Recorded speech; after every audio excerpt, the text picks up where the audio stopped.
รีสอร์ทสวนเสือป่าเป็นหนึ่งในสถานที่พักผ่อนที่อยู่บ่ไกลจากนครหลวงวิจันทร์สถานที่แห่งนี้ตั้งอยู่บ้านนาเพยเมืองโทรคมแขวงเวียงจันทร์เหมาะสำหรับท่านใดที่อยากพาครอบครัว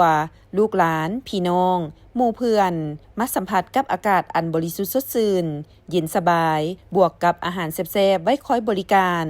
จากแม่ครัวสีมือดีที่มีประสบการณ์มายาวนานเป็นต้นอาหารตามสั่งอาหารลาวบ่ว่าจะเป็นแกงหน่อไม้ปิ้งไก่ปิ้งปลา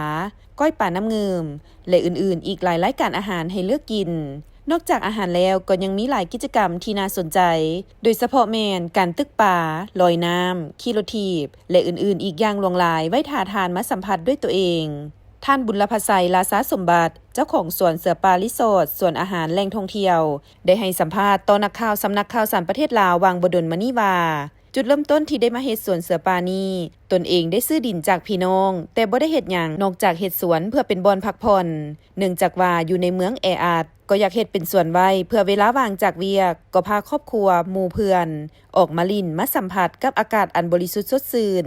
จากธรรมชาติบวกกับการกินอาหารแซ่บๆเฮ็ดให้ลืมความอิดเมื่อยจากเวียกงานเลยก็ว่าได้ฉะนั้นจึงมาเฮ็ดสวนและเฮ็ดฟาร์มงัวอีกอย่างหนึ่งตนเองก็มักปลูกฝังเดจึงขยายเนื้อที่การเฮ็ดสวนออกเรื่อยๆจนกลายเป็นสวนเสือป่าในเนื้อที่ทั้งหมดเกือบ50เฮกตาร์ส่วนเนื้อที่เฮ็ดบริการกิจกรรมต่างๆแม่นประมาณ10เฮกตาร์เพื่อรองรับนักท่องเที่ยวทั้งภายในและต่างประเทศที่มักธรรมชาติอยากมาพักผ่อนกินอาหารแซ่บสวนเสือป่าก็เปิดมีกิจกรรมก็สิมีร้านอาหารเนาะห้องพักจะมีเดินเตะบานมีกิจกรรมตึกป่ามีสระลอยน้ำมีห้องประชุม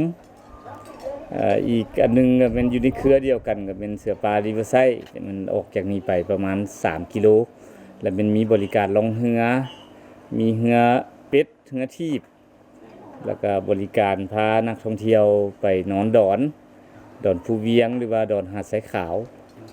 จะแล้วก็น้ำเที่ยวอ่างน้ำงึมท่านบุญลภาไสยเว้าตื่มว่าสำหรับท่านใดที่มักธรรมชาติก็อยากแนะนำให้มาพักผ่อนที่สวนเสือป่าได้หำฮ้องว่าท่านจะบ่ผิดหวังแน่นอนด้วยอาหารที่แซ่บซ้อยและสดใหม่ในแต่ละมือพร้อมเดียวกันสวนเฮาก็มีสถานที่กว้างขวางมีบอนลินบอนถ่ายรูปหลายจุดที่สร้างความประทับใจให้กับลูกค้าแต่แนวใดก็ดีในระยะนี้หนทางก็บ่สะดวกปานใดเฮ็ดให้นักท่องเที่ยวลดลงถ้าหากว่าหนทางสะดวกสบายอาจจะดึงดูดนักท่องเที่ยวได้หลายขึ้นแต่สำหรับท่านใดอยากมาพักผ่อนในระยะนี้ก็สามารถใช้เส้นทางลัก52เส้นทาง13เหนือตัดเข้าพลโฮงแล้วข้ามขัวปากขยุงมาทางสวนสัตว์บ้านเกินโดยสถานที่เมนตั้งอยู่บ้านนาเพยเมืองทุรคมแขวงเวียงจันทน์ถ้ามาแล้วบ่ฮู้เส้นทางก็สามารถติดต่อได้ที่เบอร์โทรศัพท์020 5877 5606